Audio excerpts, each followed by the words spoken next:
All right, we're just going to read together. It just is not practical for me to. I read maybe 3 pages today and made about 5 videos. Um, and because I don't have, a conscious mind that can just like go in and be reasonable and intervene. And my mechanisms, described as ADHD since I was 7, are such that, there's no, all right, try to hold on to the ideas, work on the ideas, don't have the working memory for it, read this, and then produce something thoughtful. So why don't we just read together? So we are reading How Minds Change. Um, you can listen, but if you're serious, you can listen this time because I haven't given you any warning. But go buy the book so you can read with me, and you'll have to read the first 2 chapters as well, because I'm not going to go back now. I will, however, read now where I am at the on the last page of chapter 2, which is called Socks and Crocs, before we go into chapter 4. We're going to try this. Oh, I'm in chapter 3, before we go on to chapter 4. So I'm going to finish chapter 3 with you, and then we'll read chapter 4. So this is probably going to be like an hour-long video. Oh, this is not going to be practical either, because every time I'm going to stop, then I got to edit, reverse the image, or whatever I'm going to do to... Oh, this is not a good plan. Oh, this is definitely not a good plan. On the other hand, is it a great plan? Wait, Westboro. Oh no, that's a different chapter. Okay, Disequilibrium.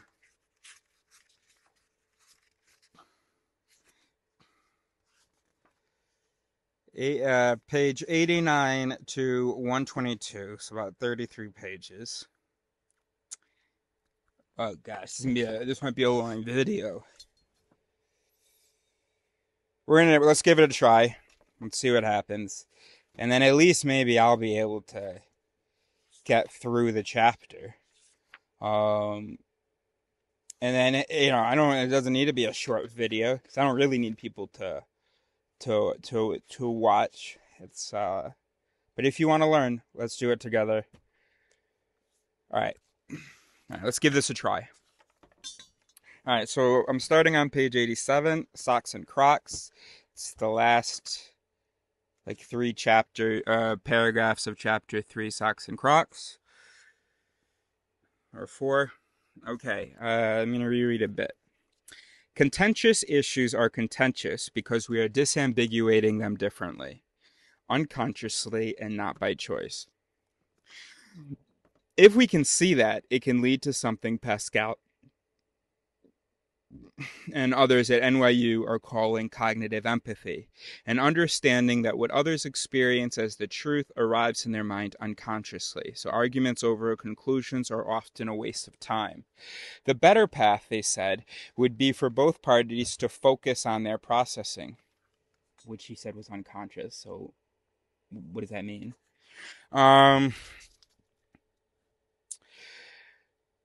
On how and why they see what they see, not what. The science behind how brains go about updating their priors suggests this is true. In fact, it's how we've overcome every hurdle our species has ever faced. It's literally how minds change. But there's a catch, and that's what we're going to explore in the next chapter. Next paragraph. Pascal and Karlovich's next experiment will be trying to see if the people who see white socks and pink Crocs are given some other information ahead of time, will that allow them to see the image as it truly is? All right, so for the previous paragraph, you have to watch my video, Cognitive Empathy and Ego Obsession, to see why it went like that. And then, all right, so if you're not going to read the Socks and Crocs experiment right now, I'll just explain it real quick, which is basically that they showed an image of white socks being worn with pink Crocs under a green light. So there's green light being shown on these white socks and pink Crocs. So subjects either were like, okay, so these are green socks and gray Crocs, because that's how it appears under a green light. Or other people were like, I'm guessing this is under a green light, because I've never seen green socks, but I do know white socks, so it must be under a green light, which is why it explains why the socks are now green. And then they made the adjustment unconsciously. Well, certainly not consciously, but not that anything for me is conscious. Anyway, except for experience, some experience. Anyway, so then they were like, if those socks are white, then I got to subtract this green light. If I subtract the green light from these gray Crocs, oh, they're probably pink. So there you go. So the question is, those people who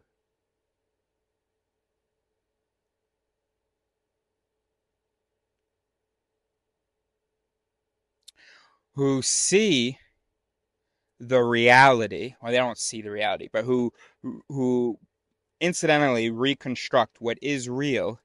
And so they see that even though in the image the socks are green and the Crocs are gray, the people who perceive white Crocs and white socks and pink Crocs, who don't see the image as the image actually is, who don't see therefore green socks and gray Crocs, if they are given some information ahead of time, will they be able to see the image as it truly is rather than reconstructing the actual reality? They want to see if people can be taught to see the Crocs differently, to circumvent their own assumptions, in this case, the assumption that there is a green light being put on them. In other words, they are going to try to change people's minds by exposing them to new things. They hypothesize that it shouldn't take an entire lifetime of new experiences to realize you might be wrong, to realize you need to update your priors and gain a new perspective. Pascal said they need to experience something that will make it unambiguously clear what the light is. I admit I'm a little bit, it is confusing because it's like they're trying to get them to see the image, even though what they see as the image does happen to be the reality. But I think I'm understanding and saying all this correctly. Pascal said they need to experience something that will make it unambiguously clear what the light is. I told Pascal that I was planning on spending some time with former members of cults, hate groups, and conspiracy theory communities. Based on what I've read, people often leave groups like those not because their beliefs are directly challenged, but because something totally outside of the ideology causes them to see it differently. Pascal interrupted. So that's the strategy then. You have to open the crack to let in the light. How are we going to do this? I can't just keep talking while I'm reading.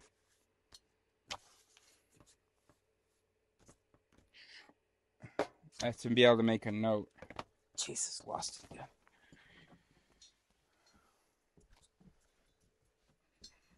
Okay. I think I might be too tired for this, too. Chapter 4. Disequilibrium. After spending time with Pascal Wallish and the neuroscientists at NYU, I believed I had an adequate grasp of how minds form. The brain, trapped in a black box, slowly, effortfully constructs a model of reality that over time gets better at predicting and explaining the regularities in its environment that have excited some neural pathways and not others. Our experiences in the world begin with shapes and sounds and colors, and as we become increasingly better at perceiving them, we interact with objects around us and begin to categorize them. Later, when we are old enough, with the help of others who have already gone through this process, we add language. At first, we associate the currently agreed upon sounds with the aspects of reality they describe, and then we learn lines that represent those sounds on paper, and off we go learning about things we may never directly experience except through books about Paraguay and podcasts about serial killers and movies about teddy bears that can talk. Page 90. But what happens when we realize that what we thought was true is, in fact, false? What happens when we learn something new that contradicts something old?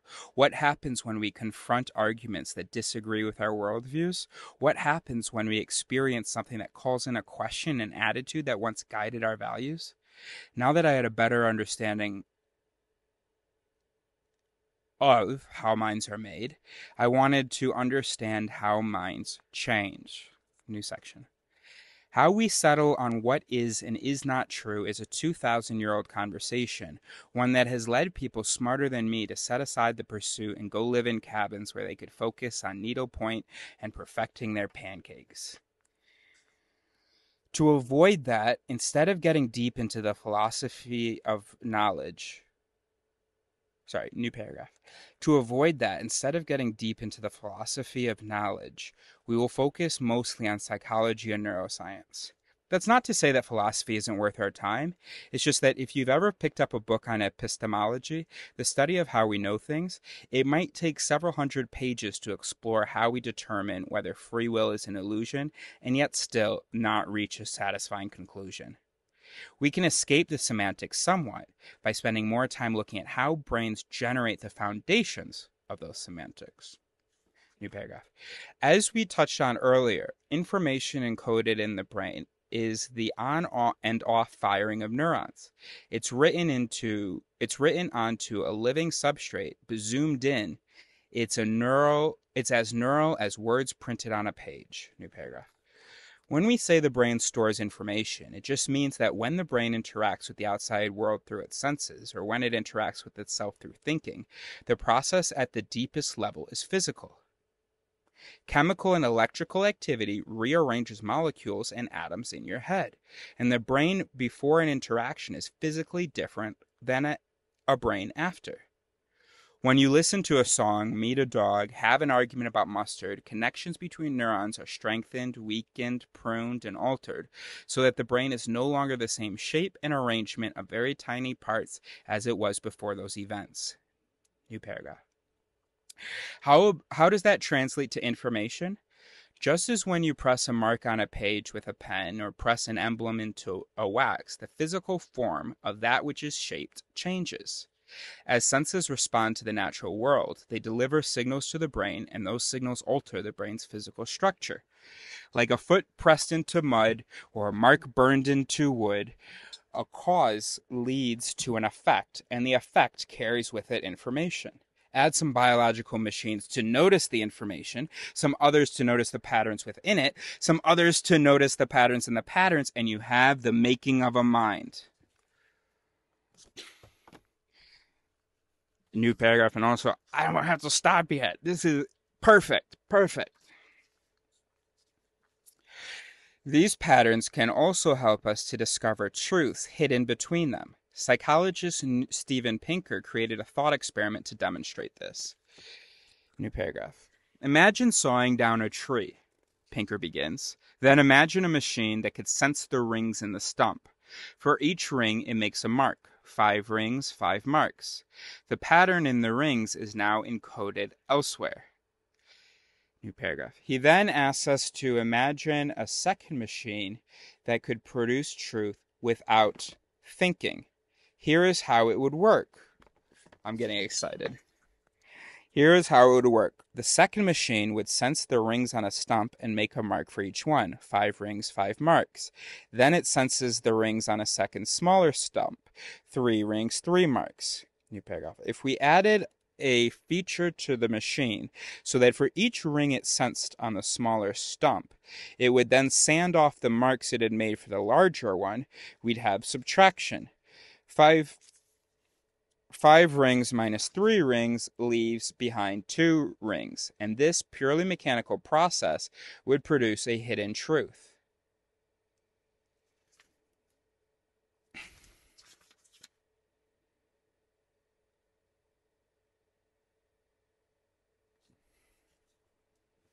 I don't think I understand.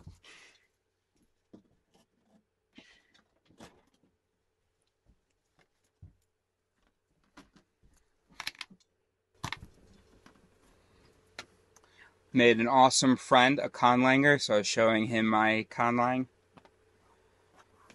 Oh, I erased but that's more of an anglophone version. Here, so this says I, and then the parentheses make one word out of time, and then this is gamma here is quality. This accent here means like up, so good quality. So time good, so good time. For English, we put adjective first. Put in my conlang no. So then you take good time, make it one word, You got an accent that makes it a verb. I, good timing. I am good timing. I, good time. As a verb. All right, great.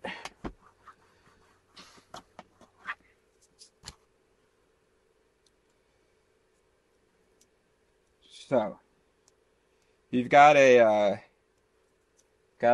stump. Okay, tree stump. We're gonna look at it from above.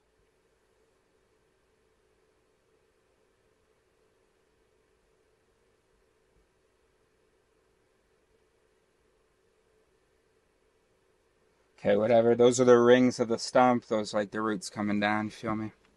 This is the stump part. Okay. So imagine a machine. Okay, I've got a machine here. Probably should have put it next to that other stump. The that could sense the rings in a stump.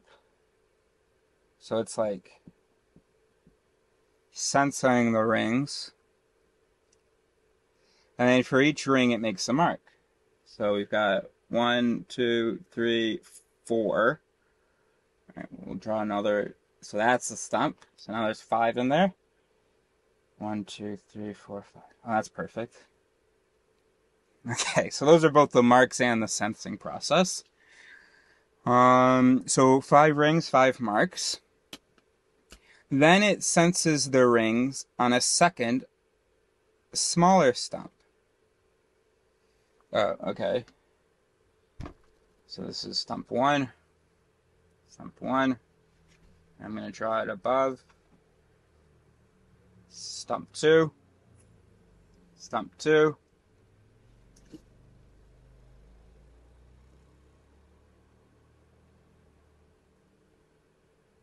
Okay, and then this has, what, 3? 3 rings.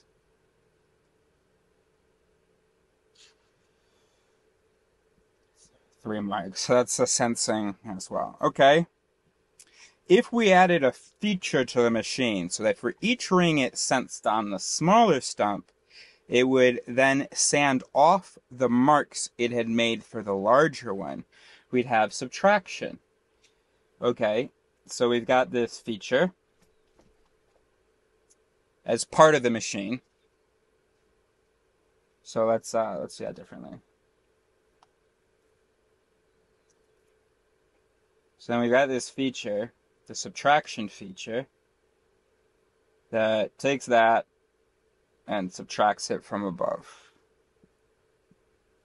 Okay? So we'd have subtraction. 5 rings minus 3 rings leaves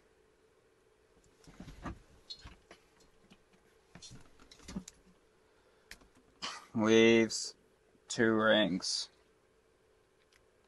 Okay. And this purely mechanical process would produce a hidden truth. The rings correspond to years. The marks correspond to rings. So the 2 years after subtraction correspond to how old the larger tree was when the smaller tree was planted. 2 years old. But we can go further. Since the rings are also a cause left behind by an effect. In this case, the dark and light circles left behind as a tree grows fatter over the course of a single orbit of the Earth around the Sun. The marks also correspond with 2 orbits. Oh, right. So 2 orbits around the sun. I thought it was like 2 objects orbiting. Okay. Okay, we'll read that sentence again. Since the rings are also a cause left behind by an effect, in this case, the dark and light circles left behind as a tree grows fatter over the course of a single orbit of the Earth around the sun, the marks also correspond with 2 orbits. After the first tree was planted, the Earth traveled around the sun 2 times. Oh, unless you haven't jumped on board with heliocentrism. In which case it would be the sun rotating around the Earth 2 times. By the way, I never knew that that's where the rings came from. But I guess, yeah, they're getting a whole bunch of light activity, so they grow faster. Never mind. That's not the point. And I guess I still don't really understand. Anyway, after the first tree was planted, the Earth traveled around the sun 2 times before the second tree sprouted. All of this would be true, not because the machine was itself intelligent or rational, but because it produced a chain of ordinary physical events whose first... Oh, I forgot about the mic. Have you been able to hear me? Whatever. We're so excited. So all of this would be true, not because the machine was itself intelligent or rational, but because it produced a chain of ordinary physical events whose first link was a configuration of matter that carries information. I don't know who they're quoting here. Who McRaney's quoting. New paragraph. That's what is happening in the brain.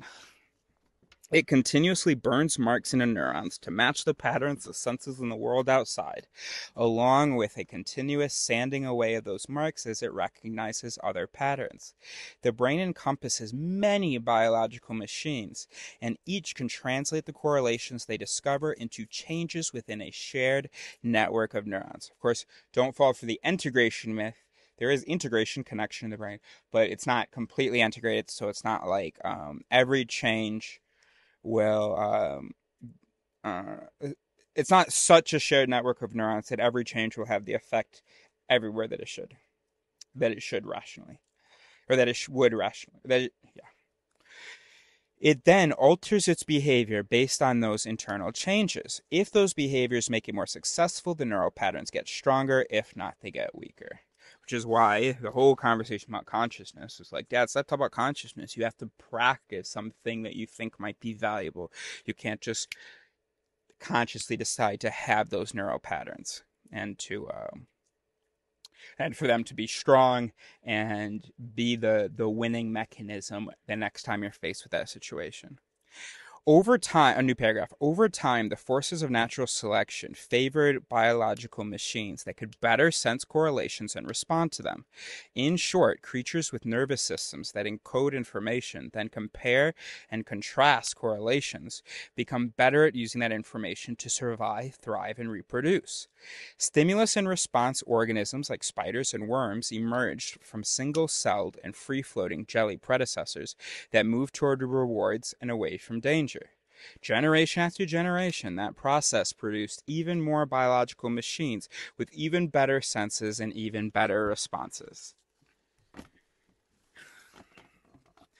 He's going to kill me if he brings up the word consciousness soon without bringing it up in a way that I would agree with.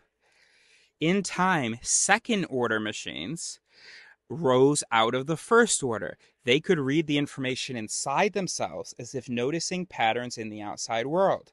They could read information inside themselves as if noticing patterns in the outside world.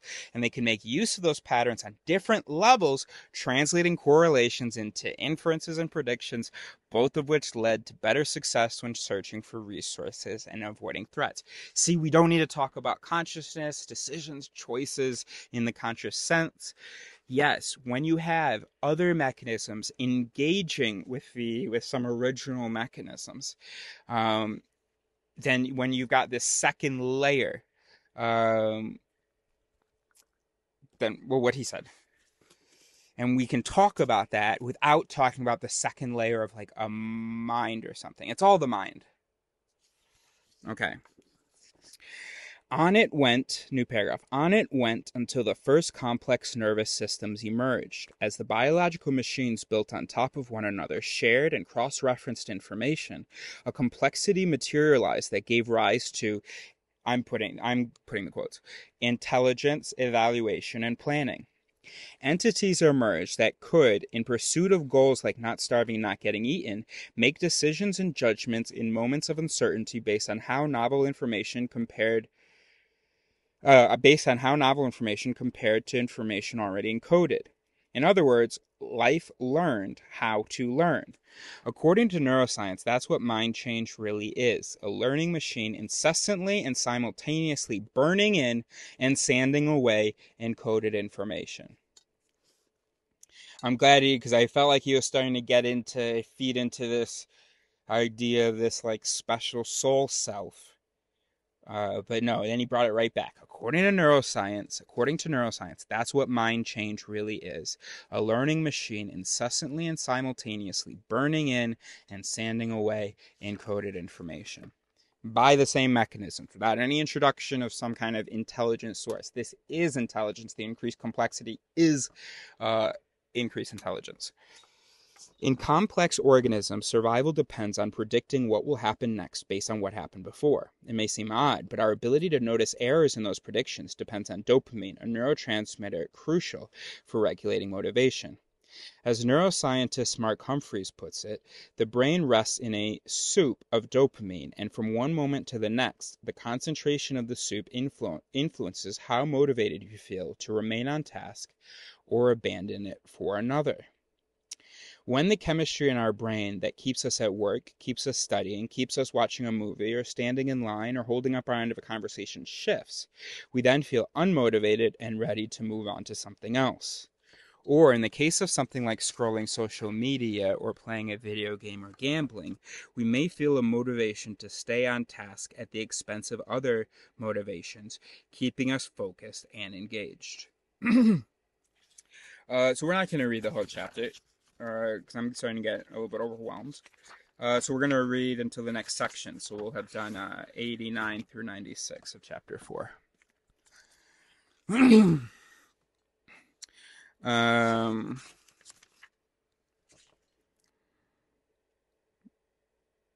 Within this system for motivation, dopamine affects the feelings that arise when outcomes don't match our expectations, and varying dopamine levels then motivate us to notice, learn, and adjust our predictions going forward.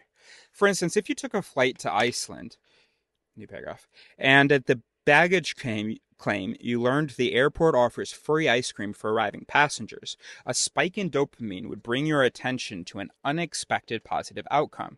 You become motivated to add a new behavior to your routines. I don't like the mention of you. Let's just talk about the brain, but whatever. I mean, let's just keep the language accurate. So let's just say the brain becomes motivated to add a new behavior to your routines and choose that airport in the future. But if you had chosen that airport before and chose it again specifically for their complimentary ice cream and baggage claim, your dopamine would remain stable.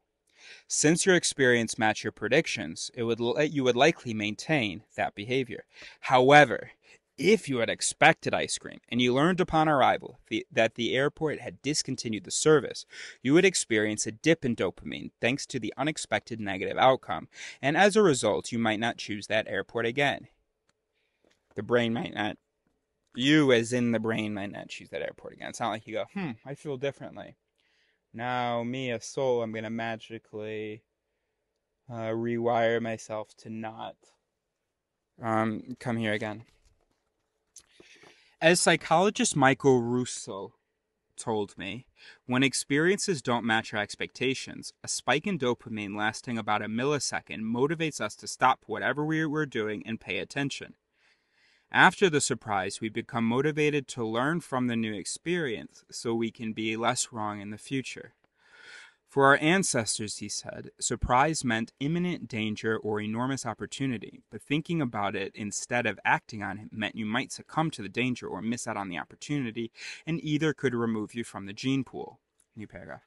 When our models don't match our experiences, whether it's an unexpected party waiting behind our front door or a missing hamburger in our takeout bag, surprises encourage us to update our behaviors. They change our minds without us noticing as the brain quietly updates our predictive schemas.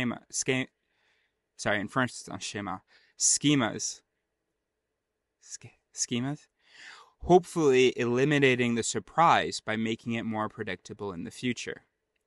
New paragraph. All subjective reality is constructed in this way, in layers of patterns and predictive schemas. But thanks to brain plasticity, that construction project never ends. Like neuronal masons constantly adding rooms to a cathedral of confidence, our brains are continuously deconstructing and rebuilding our models of reality from one moment to the next to make sense of novelty and surprise. Our minds are always changing and updating, writing, and editing. And thanks to this plasticity, so much of what we consider real and unreal, true and untrue, good and bad, moral and immoral changes as we learn things we didn't know we didn't know. I'm assuming he's going to talk about how often the brain, because it can't be constantly updating, it's just energy depleting. That there are also mechanisms that exist to resist seeing new information as being valuable, or to just ignore new information, or even to justify not um, changing based on new information. New paragraph. As you will learn in this chapter, the brain isn't just a jangling bag of beliefs and associations. This process of burning and sanding may start at the senses, but it leads to a hierarchy of abstractions. At the bottom, raw sensations like shapes and sounds and colors. In the middle, concrete constructs like caterpillars and calliopes. At the top, higher concepts like humility and hurricanes. Each level depends on the levels beneath to make sense of the levels above. Most of the time when we learn new things, we merely tidy up this hierarchy, but on occasion, the ongoing project demands major expansions. For instance, if you learn a new way to cook chicken, you merely add the recipe to your repertoire. You assimilate what you've learned and then apply it to other recipes, including those that don't pertain to poultry. The hierarchy remains as it was before, with some minor updates. But if you visit a factory farm and witness chickens with extra large legs eating chickens with no legs at all, you may feel compelled to make a major update to accommodate what you've witnessed. It's these two processes, assimilation and accommodation, that drive all mind change. And we have the great psychologist Jean Piaget to thank for this way of making sense of how brains create and interact with knowledge. But before we can dig into them, it seems appropriate to back up one more time before we move on and run through a quick refresher on what it means to know, well, anything.